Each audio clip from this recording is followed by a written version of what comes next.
I'm Clay Newman. This is the Zoo Review. On this episode, we're going to be talking about a local favorite here in my hometown of Ventura, the western snowy plover.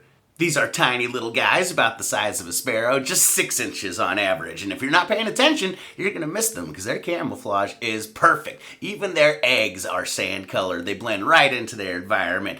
They've got a cool pattern to them. The males are a little more pronounced than the females during the breeding season, but the rest of the year they both look pretty much the same. In this category, I think they do pretty good. They are precious little floof balls, and I'm going to give them 16 points. Badassness is going to be a tough category for the old western snowy plover. Not only are they notoriously frightened as an animal, which we'll get into later, they also have a long list of predators very far down on the food chain. Foxes, raccoons, coyotes, falcons, people's dogs, even crows scare the shit out of the western snowy plover. And in terms of badassness, this might be the lowest score I've given yet. You've got a score of 3.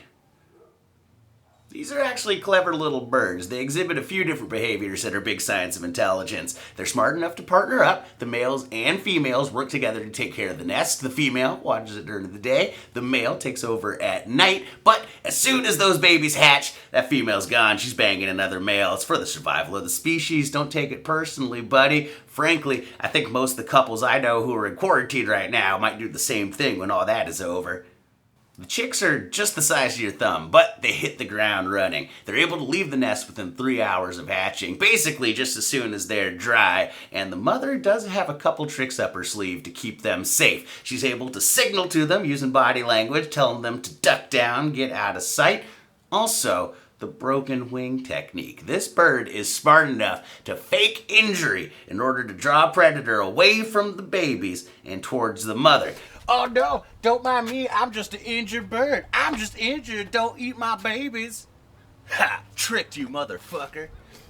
It's a fascinating technique. Not a lot of animals are that smart, and so, in this category, the snowy plover gets a score of 13.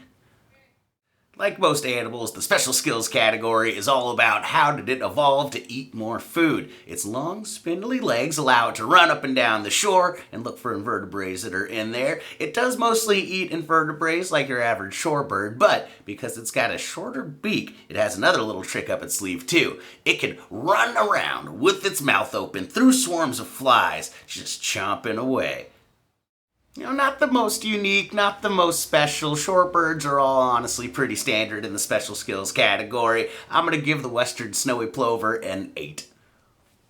This final category, will they make it, is all about how does this species survive alongside of man, and the answer for the western snowy plover is very poorly. There are only an estimated 3,000 in the wild at this point, and just about anything disturbs their territory. They are, like I mentioned earlier, incredibly frightened of a lot of things, understandable when you're that tiny and that far down on the food chain, but joggers, people with bicycles, cars, people with dogs, even a kite looks like a hawk to a western snowy plover, and unfortunately, when a western snowy plover gets scared, it just fucking bails on its nest. What a shitty parent. So, before you decide to go all Mary Poppins down on the beach and fly your kite around, you think about whether or not it's a western snowy plover nesting site, and maybe you think twice. In this category, it's really not looking great, but there are a lot of conservation efforts out there. They get a score of 4.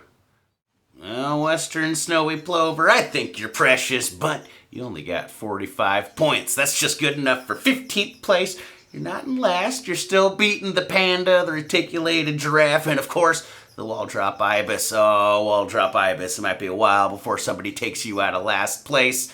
Thank you guys again for tuning in. Like I said, lots of conservation efforts taking place for the western snowy plover. The best one that I found is ca.autobahn.org. I don't know if you have to say it like the German freeway, but it's a lot more fun if you do. ca.autobahn.org. My name's Clay Newman. Thank you for watching the Zoo Review.